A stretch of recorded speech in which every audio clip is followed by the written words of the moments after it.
इस देश के लोग ऐसी एक्ट्रेस को झांसी की रानी लक्ष्मीबाई समझकर अपना आदर्श मानने लगेंगे, उस देश में क्रांतिकारी पैदा होंगे या बलात्कारी।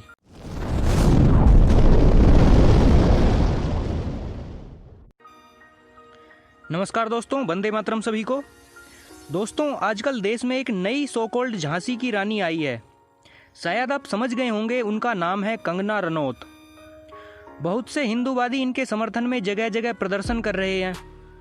कुछ समय पहले इन्होंने मणिकर्णिका फिल्म बनाई थी, जिस कारण हमारे ही कुछ लोग इनकी तुलना झांसी की रानी लक्ष्मीबाई से करने लगे हैं।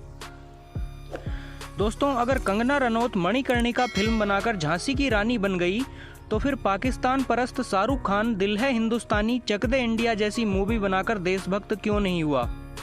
उसको भी देशभक्त घोषित कर देना चाहिए। चलिए, सबसे पहले कंगना रनौत की थोड़ी हिस्ट्री जान लेते हैं। कंगना रनौत का जन्म 23 मार्च 1987 में हिमाचल प्रदेश की एक रिच फैमिली में हुआ था। इनके घर वाले इन्हें डॉक्टर बनाना चाहते थे, लेकिन ये एक मॉडल बन गईं। दोस्तों, 14 साल की लड़की कंगना रनौत जब 9th स्टैंडर्ड में पढ़ती थी, उस समय इनको अपने टीचर से ही प्यार हो गया। कंगना कभी टीचर्स डे पर अपने टीचर को कार्ड भेजने लगीं, तरह तरह से विश करने लगीं।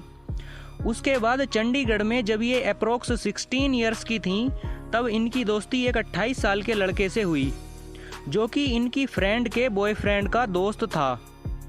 कुछ समय बाद इन्होंने अपने उस दोस्त के साथ फिजिकल रिलेशन बनाए और बाद में ज़्यादा एज डिफरेंस होने के कारण दोनों ने एक दूसरे को छोड़ दिया। क्या यही है भारतीय संस्कार, जिसके कारण यह लक्ष्मीबाई कहला सकती है? उसके बाद सन 2006 में कंगना रनौत को बॉलीवुड में romantic crime drama film gangster के लिए ऑफर मिला। इनका कहना है कि अगर इनको बॉलीवुड में ऑफर नहीं मिलता तो ये पोर्न फिल्मों में काम करती। आगे मैं आपको इनका स्टेटमेंट सुनाता हूँ। ये कहती हैं, I remember getting a very shady offer, I think it was not a right movie but I was like okay fine, I will do it, and then I did a photo shoot, it looked like some blue film. मतलब इनको एक गंदी film का offer मिला और इन्होंने photo shoot किया, जो कि एक ब्लू फिल्म की तरह लग रहा था।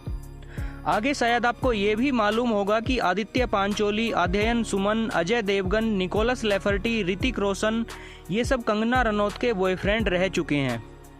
दोस्तों, आप खुद सोचिए, इस देश के लोग ऐसी एक्ट्रेस को झांसी की रानी लक्ष्मीबाई समझकर अपना आदर्श मानने लगेंगे, उस देश में क्रांतिकारी पैदा होंगे या बलात्कारी। एक तरफ देश में झांसी की रानी लक्ष्मीबाई थीं, जिन्होंने इस राष्ट्र की अस्मिता को बचाने के लिए दुष्ट लुटेरे और देश की मां बहन बेटियों के साथ बलात्कार करने वाले अंग्रेजों के साथ युद्ध करके अपने प्राणों की आहुति दे दी। और दूसरी तरफ ये कंगना रनौत, जो देश की युवा पीढ़ी को खुद ही व्याभिचारी बनाने में लगी हुई हैं। इनका कहना है कि सेक्स आपकी जिंदगी का अहम हिस्सा है। जब भी आपको सेक्स की जरूरत महसूस हो तो सेक्स करो, इससे ऑब्सेस्ड होने की जरूरत नहीं है। हर माता पिता को अपने बच्चों को सेक्स में प्रोत्साहन देना चाहिए।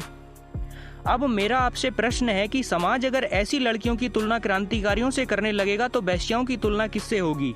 इस देश में एक तरफ वो राजपूत वीरांगनाएं थीं, जिन्होंने अग्नि में जलकर मरना स्वीकार किया, जिन्होंने जौहर करना स्वीकार किया, लेकिन कभी मुगलों के साथ संबंध बनाना स्वीकार नहीं किया, कभी किसी पर पुरुष के साथ संबंध बनाना स्वीकार नहीं किया।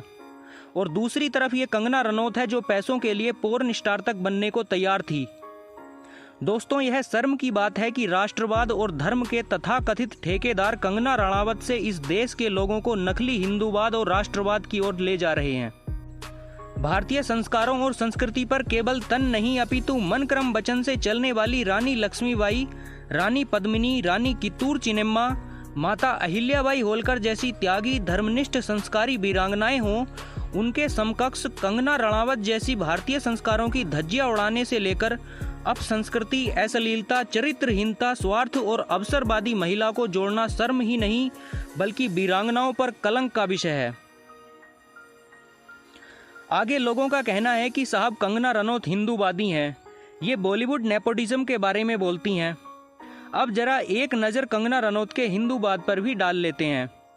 कुछ समय पहले 24 मई 2019 को कंगना रनौत ने एक ट्वीट किया। उसमें कंगना रनौत ने लिखा, there is nothing wrong to eating beef and eating any other meat. मतलब गाय का मांस या कोई दूसरा मांस खाना गलत नहीं है। दोस्तों, जिसको गाय का मांस खाने में कुछ भी गलत नहीं लगता, अगर वो हिंदूवादी है तो महाराणा प्रताप कौन थे जो गाय की रक्षा के लिए शेर से लड़ गए? जो कंगना रनौत ये कहती है कि I am a regular beef eater, अगर वो हिंदूवादी हो सकती है तो गाय की हत्या करने वाले मुस्लिमों और ईसाइयों को भी हिंदूवादी घोषित कर दो साहब।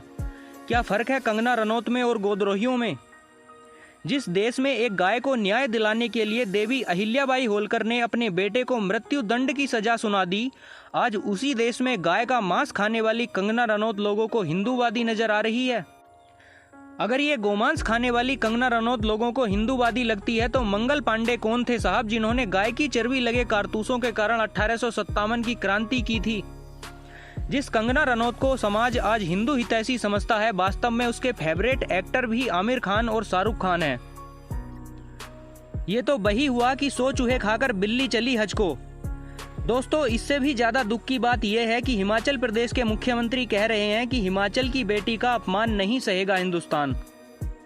दोस्तों, इस देश की यही विडंबना है कि अगर देश में किसी गरीब बेटी का रेप भी हो जाए तो इनके मुंह तक नहीं खुलते।